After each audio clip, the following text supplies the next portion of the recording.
안녕하세요. 역사와 문화의 이유를 풀어드리는 남자 이플람 근철쌤이에요.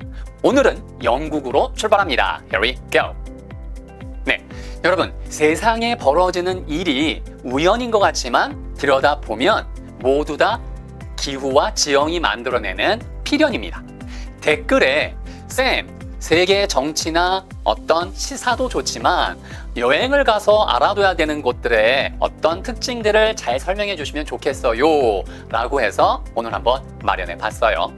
Today's question.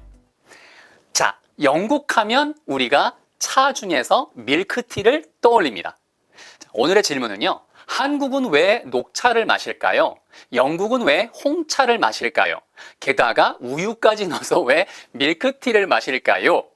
얼뜻 보면 이게 그냥 개인의 취향 혹은 그 지역의 취향 같지만 그 안을 들여다보면 그 지역에 있는 기후와 그 다음에 지형 때문에 생겨난 자연스러운 문화적 현상이자 식문화 습관이구나 라는 것을 알게 됩니다. 그래서 제가 이 채널을 오픈한 이유 중에 하나가 여러분 개개인이 제가 드리는 설명을 듣다 보면 나름대로 눈이 생기실 거예요. 아, 유럽에 여행 갈 때 내가 봐야 되는 것들이 이런 게 있고 이런 건축물이 왜 있고 이런 식문화가 왜 있고 왜 이렇게 유럽 사람들이 행동하는가. 사실 이것만 알아도 엄청난 큰 그림이 보이면서 뿌듯해지거든요. 자, 그러면 첫 번째 차에 대한 이야기 출발. 먼저 우리가 마시는 녹차, 반만 우려낸 우롱차, 그리고 홍차, 이 세 가지가 똑같은 찻잎의 발효 정도에 따라서 나뉜 거라는 거는 많이 들어보셨죠? 품종이 다른 게 아니라 같은 차나무의 잎을 따서 하나도 발효를 시키지 않으면 녹차, 그게 바로 한국과 일본에서 많이 마시는 그런 형태고요. 얘를 반만 발효시키면 약간 그 중국 사람들 여러분 보면은 약간 꽃향기가 나는 그 자스민 비슷한 차 있잖아요. 그 느낌이 바로 우롱차. 됐죠? 그 다음에 세 번째는 완전 발효시키면 색깔이 빨갛거나 검게 변하죠. 그래서 홍차를 영어에서는 블랙티라고 부르죠. 레드티라고 부르지 않습니다. 그래서 세 가지가 발효 정도에 따른 차이만 있지 원래 차나무는 동일한 차나무이더라. 물론 품종은 개량했어요. 원래 차는 중국에서 시작됐고 나중에 영국이 아편 전쟁을 일으킬 만큼 그렇게 아주 가치가 높은 일종의 소비재였죠. 그런데 영국이 인도를 식민 지배하게 되면서 오른쪽에 아쌈 지방이라고 하는 비가 많이 오는 지역이 있거든요. 거기서 차 재배에 성공을 합니다. 그래서 거기서 나온 품종은 조금 개량을 해서 아사미카라고 불러요. 그리고 이렇게 해서 홍차가 본격적으로 시작된 거는 차가 시작된 문화는 중국이지만 그것에 일종의 문화적인 어떤 레이블링을 하고 전 세계적으로 차를 마시는 문화를 그렇게 고급스럽게 확립을 한 거는 그거는 바로 영국이 되겠습니다. 자, 그러면 돌아올게요. 오늘의 질문이 뭐였어요? 한국과 일본은 왜 녹차를 마셔? 중국은 우롱차를 마시고 영국은 왜 홍차를 마실까? 그냥 그렇다라고 지나갈 수도 있어요. 그런데 이거는 다 물 때문입니다. 자, 인간의 삶에서 정말 없으면 안 되는 게 공기와 물이죠. 근데 공기는 차별점이 거의 없어요. 우리가 어디에 가든 공기는 늘 비슷하죠. 거기에 뭐 조금 오염됐니 안 됐니의 차이는 있지만 공기가 있니 없니의 차이는 지구상에서 거의 없잖아요. 그래서 물이 중요한데 한국은 전체 한반도의 지형이 화강암으로 되어 있어요. 그러니까 쉽게 말씀드리면 단단한 돌로 되어 있기 때문에 비가 내려도 그 돌을 지나면서 얘네들이 돌에서 어떤 광물질을 빗물이 가져가지 못해요. 그러니까 쉽게 말하면 차를 우려낼 때 티백을 넣는데 그 티백이 돌로 되어 있다고 한번 생각해 보세요. 그러면 우러나는 게 없겠죠. 그래서 한국은 물 속에 어떤 마그네슘이나 칼슘 혹은 다른 광물질이 아주 적게 들어있는 연수, 부드러운 물이에요. 그렇기 때문에 한국은 녹차를 우려내면 녹차가 가진 폴리페놀 알고 계시죠? 그 다음에 아미노산, 단맛을 주는 태아닌이라고 하는 아미노산의 맛이 그대로 다 드러나요. 그러니까 녹차의 풀향기와 달달한 맛을 다 100% 끌어내니까 그래서 우리는 녹차를 마셔도 행복한 겁니다. 근데 반면에 영국, 특히 지중해 근처에 있는 나라들은 다 석회 지형이에요. 그래서 이 석회 지형의 특징이 뭐냐 하면 이 석회 속에는 우리가 생각하는 칼슘, 우리가 뼈를 만드는 거 칼슘이 많고요. 그다음에 마그네슘 이런 것들이 많이 들어있어요. 그래서 비가 내리면 이 지형에서 석회 지형을 흘러가면서 녹여가지고 그 물 속에 칼슘과 마그네슘이 많이 들어가는데 특히 이 칼슘이 녹차와 반응을 하잖아요. 그러면 이 안에 들어있는 카테킨이라는 성분과 결합을 하면 이게 너무 떫어집니다. 맛이 단맛은 싹 다 안 나고 떫어지는 맛이 확 올라와요. 그러니까 너무 떫어서 못 먹는 거예요. 그러니까 녹차 말고 우리는 발효시켜서 먹을 거야. 그래야 좀 더 부드러워지니까. 그래서 홍차를 형태로 만든 거고요. 그 홍차를 먹을 때에도 심지어 계속해서 이 경수, 딱딱한 물은 이거는 계속해서 떫은 맛을 더 극대화시켜요. 그러니까 걔를 부드럽게 하기 위해서 우유를 넣습니다. 그리고 그 우유를 넣으면 그 우유의 단백질 성분이 바로 카테킨과 먼저 결합을 하기 때문에 경수가 작용하는 거를 좀 막아줍니다. 그래서 부드러워져요. 그리고 부드러운 다음에 나 달달함도 좀 먹고 싶어. 그래야 위로를 받지. 그래서 설탕을 넣는 밀크티를 마시게 된 거죠. 이제 양쪽의 차이를 좀 아시겠죠? 그리고 중국은요, 지역에 따라서 달라집니다. 네, 그래서 남서부 있죠. 우리가 아는 운남성이나 이쪽들, 석회 지형이 많은 쪽들은 중간 정도의 차를 발효시키거나 다른 향을 가해서 백차처럼 많이 마셔요. 반면에 오른쪽이나 그다음에 내륙 쪽으로 올라가면 여기는 화강암지대가 많기 때문에 이쪽은 연수, 부드러운 물이 많아서 원래 녹차의 성분을 잘 우려냅니다. 그래서 이쪽은 녹차를 많이 마셔요. 결국 결론! 우리가 아는 연수, 물이 좋은 곳에는 뭘 마신다? 당연히 녹차. 일본도 물이 좋습니다. 그래서 양쪽은 다 녹차를 마시고요. 그리고 물이 석회 성분이 많은 그러한 유럽 지역들은 대부분 다 홍차나 거기에 밀크티까지 넣어서 마시더라. 이렇게 보시면 딱 됩니다. 물론 이게 개인 취향에 따라서 한국에서도 밀크티를 좋아하시는 분은 그렇게 더 부드러운 맛을 즐기실 수 있는 거니까 정해진 규칙은 없고요. 기존에 있던 문화적 현상에 대한 이유를 말씀드린 겁니다. 여기서 잠깐! 쌤, 아니 그 티를 마시는데 보면은 메뉴판에 뭐가 이렇게 많아요. 그 설명 좀 해주세요. 해드릴게요. 자, 첫 번째, 우리가 그 메뉴판에 보면은 종류가 일단은 뭐 다젤링도 있고 아쌈도 있고 셀런티도 있고 그렇잖아요. 이 세 가지는 차가 어디에서 차나무가 재배되었니? 로 구분을 합니다. 그러니까 지역에 따른 구분 이 세 가지를 먼저 알아두세요. 인도가 있고 인도의 동북부 쪽이 아쌈 지방이에요. 그래서 여기에서 차 재배에 성공을 하면서 여기 거를 아사미카라고 부른다고 했죠. 여기는 바로 폴리페놀과 그다음에 카페인 성분 이런 것들이 아주 많이 들어있고요. 그래서 영국 사람들이 좋아하는 홍차를 많이 만드는 곳이 아쌈 지역입니다. 그래서 아쌈 차고요. 그게 티베트까지 살짝 올라가면 티베트 고원에서 재배되는 차나무인데 요 나무 곧 차나무를 만드는 지역 이름이 다질링이라고 하는 마을이 있어요. 그래서 그 다질링의 이름을 따서 다질링 티가 된 거고 얘는 차계의 샴페인이라고 불리는 그러한 티인데요.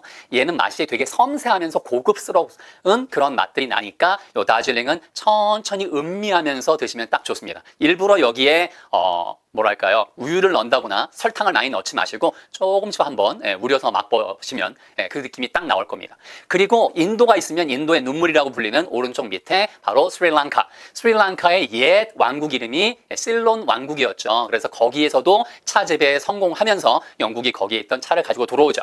영국으로요. 그래서 거기가 실론티. 이 세 가지는 지역에 따라서 구분이 된다. 바로 아쌈티, 다질링티, 그다음에 실론티. 이 세 가지 구분되셨죠?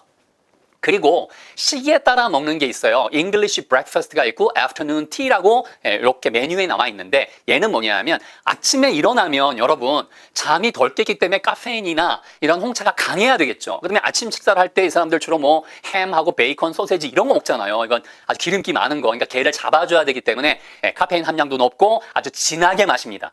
그래서 바로 English breakfast는 그 홍차가 아주 진한 거고 바디감이 충분해요. 그래서 이 잉글리시 브레이퍼스트의 주 재료는 주로 아쌈 지방에서 나오는 찻잎을 발효시켜서 많이 이용을 합니다. 그리고 오후가 되면 점심하고 저녁 사이에 약간 출출한 시간이 오후 4시잖아요. 그래서 요때쯤에 마시는 티가 바로 애프터눈 티예요. 자, 예전에 그 19세기 중반, 1800년도 중반쯤에 베포드 공작의 부인 애나 마리아. 그 아나 마리아가 나 배고파. 허기를 좀 달래려고 이렇게 일종의 디저트랑 그다음에 차를 함께 마신 데서 출발한 게 바로 애프터눈 티가 돼요. 그래서 너무 강하기보다는 이때는 다즐링이나 셀론을 살짝 섞은 계열의 티를 바로 애프터눈 티로 마시고 요때 이제 스콘이나 이런 다른 것들 여러분 쇼트브레드나 이런 간식거리를 같이 먹기도 합니다. 되셨죠? 그리고 여러분이 아마 많이 궁금해하시는 바로 Earl Grey 이거 들어보셨을 거예요.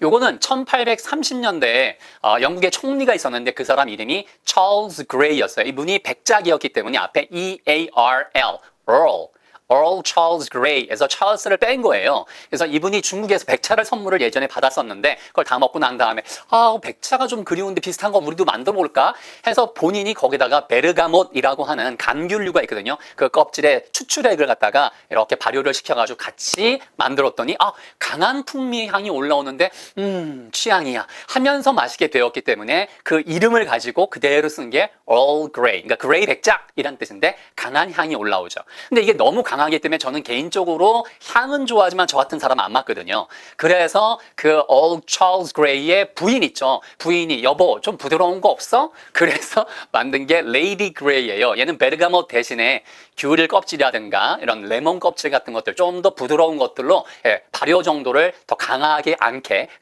부드럽게 만든 겁니다. 그래서 Lady Grey는 좀 더 부드럽더라. 이렇게 연결하시면 딱 좋습니다. 여러분 이제 메뉴판에서 뭘 고르실지 아시죠? 좋습니다.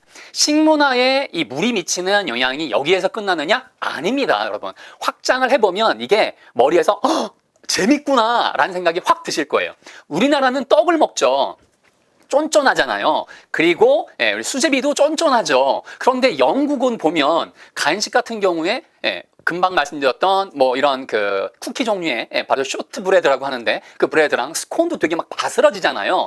왜 그런 걸 먹을까요? 이것도 물 때문입니다. 그러니까 쉽게 말씀드리면 이게 연수 있죠. 물이 좋은 한국처럼 연수는 원래 가지고 있는 재료의 성분을 쭉 다 뽑아내요. 그러니까 밀가루가 됐건 쌀이 됐건 이 점성을 유지하는데 밀가루는 글루텐, 그 다음에 쌀은 전분 이런 느낌의 끈끈함을 계속 유지시켜주는 그런 역할을 잘하는 게 한국의 물인 연수입니다.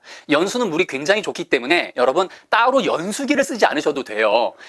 반면에 유럽, 특히 석회지형에 있는 곳들은 바로 칼슘과 마그네슘이 들어가 있는데 이 칼슘이 우리 뼈를 만드는 성분이잖아요. 그래서 이 칼슘은 딱딱해지는 성질이 있어요. 그러니까 글루텐이 잘 형성이 안 되도록 막습니다. 밀가루 속에. 그래서 뭔가를 만들면 잘 부서져요. 그래서 스콘이 바로 그런 형태이고요. 그래서 걔는 입에서 오래 씹어야 이게 맨 처음에 먹으면 무슨 맛이야? 이런 경우도 있잖아요. 그런데 걔는 오래 씹고 홍차랑 같이 먹으면 맛있는 거죠. 그 다음에 shortbread라고 쿠키처럼 생긴 게 있는데 걔도 잘 부서지죠. 그렇게 만드는 이유가 short가 짧다는 뜻이지만 길게 늘어나지 않고 짧게 부서진다라고 해서 shortbread 이렇게 이름이 붙은 거고요. 얘를 더 마지막으로 오늘 확장시켜 볼게요, 여러분. 이게 식문화 전반에 물이 영향을 줄 수밖에 없어요. 한국은 원재료의 맛을 잘 추출해내는 연수 지역이기 때문에 우리는 국이나 탕 종류가 많습니다. 왜냐하면 재료를 집어넣으면 거기에 감칠맛과 원래 재료의 맛이 그대로 살아나거든요. 반면에 석회 지형이 많은 유럽 그리고 역시 영국의 동부나 남부 쪽에는요. 역시 이 석회 지형이기 때문에 대부분 국탕 이런 게 없어요. 물을 최소화하는 요리들이 발달합니다. 예를 들면 석쇠에다가 뭘 굽잖아요. 스테이크 같은 것도 그냥 구워서 우리는 불고기처럼 제소하잖아요. 그게 물을 최대한 덜 닿게 만들기 위해서 굽는 거예요. 그래서 그릴 문화가 발달되어 있고요. 그릴.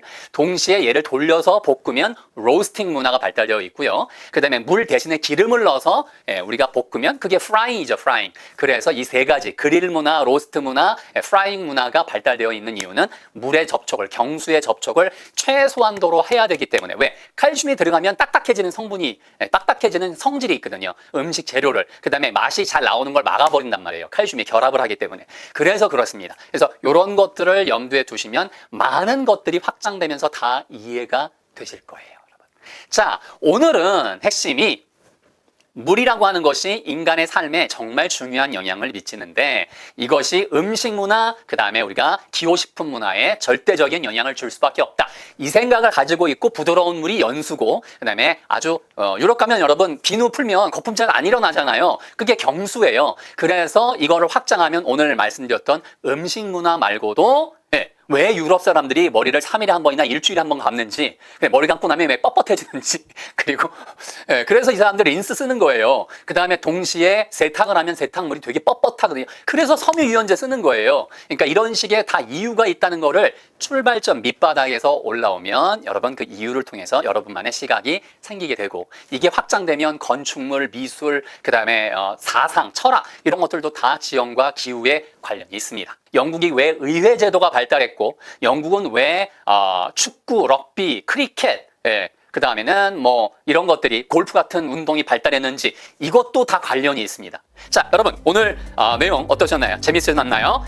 이 풀람 채널의 키워드는 제가 알려드리고 싶은 키워드는 바로 어떤 한 지역의 기후와 지형이 정말로 중요하더라. 다음 시간 2편에서 더 풀어드리도록 할게요. 여러분 건강한 하루, 행복한 하루 잘 보내시고요. 이 강의가 재밌으셨다면 댓글, 좋아요, 그 다음에 주위에 공유, 여러분이 사랑하는 분들한테 단톡방에 이 내용 올려주시면 아마 즐거워하실 겁니다. Have a wonderful day. Bye.